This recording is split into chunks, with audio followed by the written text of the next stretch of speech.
नमस्कार, मैं रचना शर्मा। चढ़ती कला टाइम टीवी देख रहे सभी दर्शकों का स्वागत करती हूं। आप देख रहे हैं हिंदी के समाचार। समाचारों की शुरुआत से पहले एक नजर आज की मुख्य सुर्खियों पर।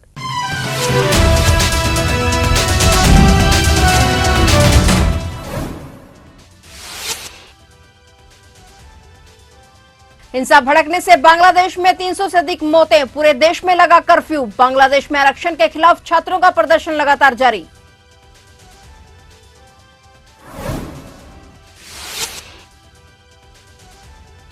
हरियाणा के किसानों को नायाब तोहफा। प्रदेश में आज से आबियाना खत्म। मुख्यमंत्री नायब सिंह सैनी ने किसानों को दी बड़ी सौगात।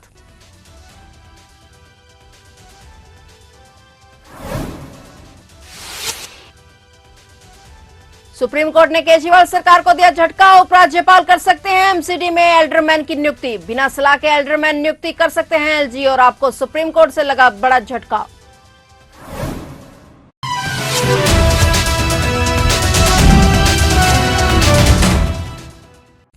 और अब समाचार विस्तार से।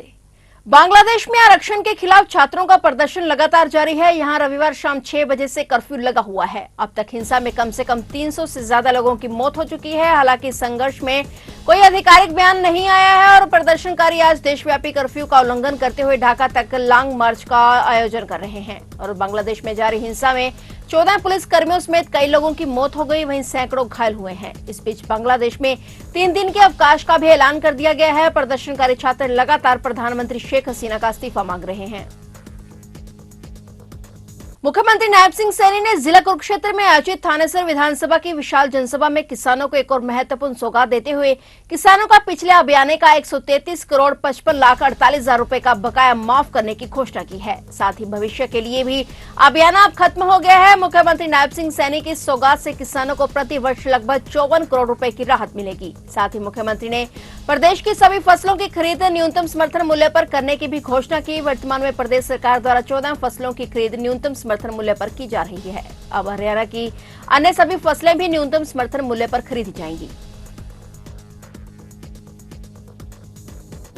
सुप्रीम कोर्ट ने आम आदमी पार्टी के नेतृत्व वाली दिल्ली सरकार की उस याचिका पर अपना फैसला सुनाया है जिसमें उपराज्यपाल वीके सक्सेना की ओर से राज्य कैबिनेट की सलाह के बिना दिल्ली नगर निगम में 10 एल्डरमैन की नियुक्ति की गई। सुप्रीम कोर्ट से आम आदमी पार्टी को बड़ा झटका लगा है। सुप्रीम कोर्ट ने कहा है कि उपराज्यपाल स्वतंत्र रूप से एमसीडी के लिए 10 एल्डरमैन को नामित कर सकते हैं। सुप्रीम कोर्ट ने कहा कि यह कहना गलत है कि दिल्ली एलजी की शक्ति सिमेटिक लॉटरी थी और एलजी बिना सलाह के सीधे नियुक्त कर सकते हैं। यह संसद द्वारा बनाया गया कानून है। यह एलजी द्वारा प्रयोग किए गए विवेक को संतुष्ट करता है क्योंकि कानून के अनुसार उन्हें ऐसा करना पड़ता है और यह अनुच्छेद 239 के अपवाद के अंतर्गत आता है। यह 1993 डीएमसी अधिनियम था जिससे पहली बार एलजी को पहले से मनोनीत करने की शक्ति प्रदान की थी और यह कोई अवशेष नहीं है। पिछले साल ही दिल्ली सरकार इस मुद्दे को तब सुप्रीम कोर्ट लेकर गई जब उपराज्यपाल ने अपनी तरफ से एमसीडी में एल्डरमैन नियुक्त कर दिए। केजरीवाल सरकार का कहना था कि पहले दिल्ली में एल्डरमैन की नियुक्ति चुनी हुई सरकार करती आ रही थी। अभी ये भी अधिकार दिल्ली सरकार के पास ही है और सुप्रीम कोर्ट ने मई 2023 में इस मामले की सुनवाई करके फैसला सुरक्षित रख लिया था। लगभग 14 महीने से अधिक फैसला रिजर्व करने के बाद सुप्रीम कोर्ट ने अब इस पर अपना फैसला सुनाया है। बिहार के हाजीपुर में डीजे पर लगी ट्रॉली के बिजली के तार के संपर्क में आने से 9 कांवड़ियों की करंट लगने से मौत हो गई। कई अन्य लोगों के घायल होने की भी सूचना है। सभी घायलों को सिटी अस्पताल में भर्ती कराया गया। सोमवार को बाबा हरिहर नाथ मंदिर में जलाभिषेक करने के लिए कांवड़े तैयार थे और पीड़ित हाजीपुर के औद्योगिक थाना क्षेत्र के सुल्तानपुर गांव के रहने वाले थे। जानकारी के मुताबिक हादसा वैशाली जिले के हाजीपुर जंदाहा रोड पर नाइपर गेट के पास चौहरमल स्थान पर म्यूजिक सिस्टम पर लगी ट्रॉली के हाई टेंशन तार के संपर्क में आने से हुआ। सूचना मिलने पर पहुंची पुलिस ने सभी घायलों को हाजीपुर सदर अस्पताल में भर्ती कराया। अचानक हुई इस त्रासदी से इलाके में हड़कंप मच गया।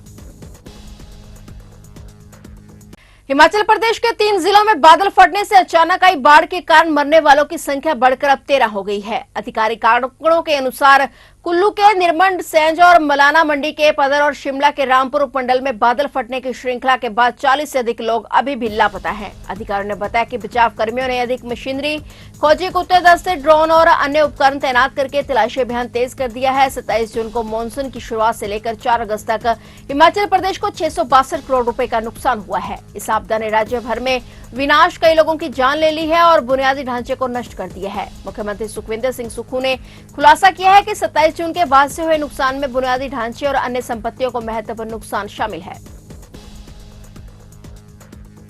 टांडा के बेट इलाके के किसी गांव से संबंधित लड़की के साथ रेप करने और उसकी मां से अश्लील वीडियो बनवाकर वायरल करने के आरोप में टांडा पुलिस ने उसी के गांव निवासी युवक जो अमेरिका में है उस युवक के माता पिता के खिलाफ रेप, पॉक्सो और आईटी एक्ट की धाराओं के तहत मामला दर्ज किया है। पुलिस ने यह मामला अश्लील वीडियो वायरल होने के बाद लड़की द्वारा कोई जहरीली चीज खाकर आत्महत्या की कोशिश करने पर लड़की के बयान के आधार पर चांददीप के पिता राम सिंह उर्फ दविंदर सिंह और माता शरणजीत कौर के खिलाफ दर्ज किया है। पुलिस ने अब मामला दर्ज कर आगे की कार्रवाई शुरू कर दी है।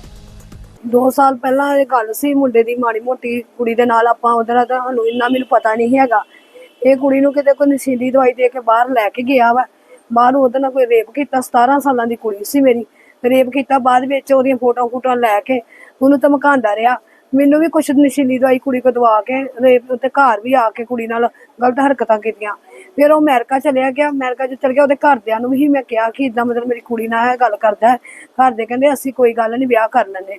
ਜਦੋਂ ਤਰੀਕ ਰੱਖ ਕੇ ਘਰ ਦੇ ਵੀ ਮੁੱਕਰ ਗਏ। ਇਹਨਾਂ ਦੇ ਘਰ ਦੇ ਮੁੱਕਰ ਫਿਰ 24 ਤਰੀਕ ਕੀ ਫਿਰ ਮੁੱਕਰ ਕੇ ਫਿਰ ਮਾਂ ਨੇ ਨਾਲ ਹੋ ਕੇ ਕੁੜੀ ਸਾਡੇ ਘਰ ਆਂਦੀ ਰਹੀ।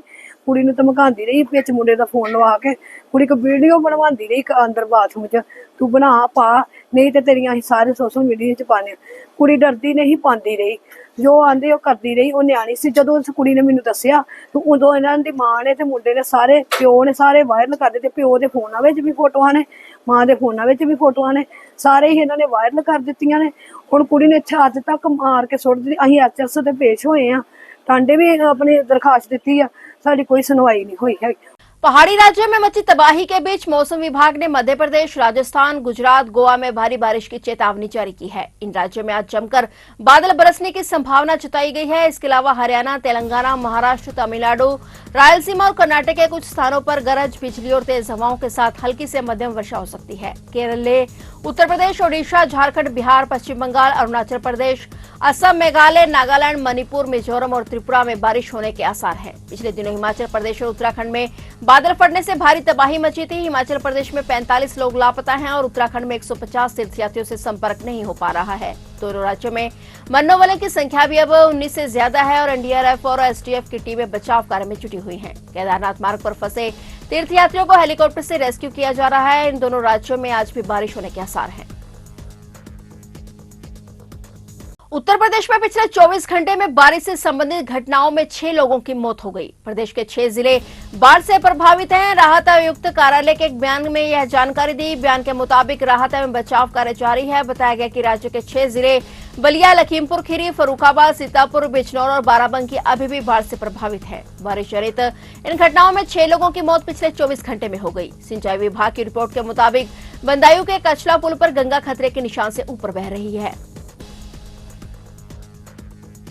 ब्रिटेन के प्रमुख बैंकों में से एक मेट्रो बैंक ने अपने लाखों ग्राहकों को एक बड़ा झटका दिया है। 30 अगस्त 2024 से बैंक विदेश में डेबिट कार्ड का उपयोग करके पैसे निकालने पर फीस लगाने जा रहा है। बैंक का यह फरमान 30 अगस्त से लागू हो जाएगा। 30 अगस्त से ब्रिटेन का यह स्ट्रीट बैंक बिना किसी चार्ज के डेबिट कार्ड के इस्तेमाल की सुविधा को खत्म करने जा रहा है। इस नई पॉलिसी के तहत अब ग्राहकों को हर लेन देन पर 2.99% फीस और अतिरिक्त 160 रुपए एटीएम फीस का भुगतान करना होगा। यह शुल्क यूरोप समेत सभी बाहरी देशों में लागू होगा। इसके अनुसार 29 अगस्त 2024 के बाद विदेश में डेबिट कार्ड से भुगतान करने पर शुल्क लगेगा। 30 अगस्त से अगर कोई ग्राहक डेबिट कार्ड से 10,720 रुपए खर्च करेगा तो उसे 321 रुपए का शुल्क देना होगा। इसी प्रकार 20,000 रुपए खर्च करने पर यह शुल्क बढ़ाकर 600 रुपए हो जाएगा। इस बदलाव के बाद मेट्रो बैंक के ग्राहकों को विदेश यात्रा के दौरान अतिरिक्त खर्च करने का सामना करना पड़ेगा, जबकि अन्य बैंक अपने ग्राहकों को शुल्क से मुक्त सुविधाएं प्रदान कर रहे हैं। तो ये थे हिंदी के समाचार और नए समाचारों के साथ फिर से हाजिर होंगे। तब तक के लिए देखते रहिए चढ़ती कला टाइम टीवी और मुझे दीजिए इजाजत। धन्यवाद।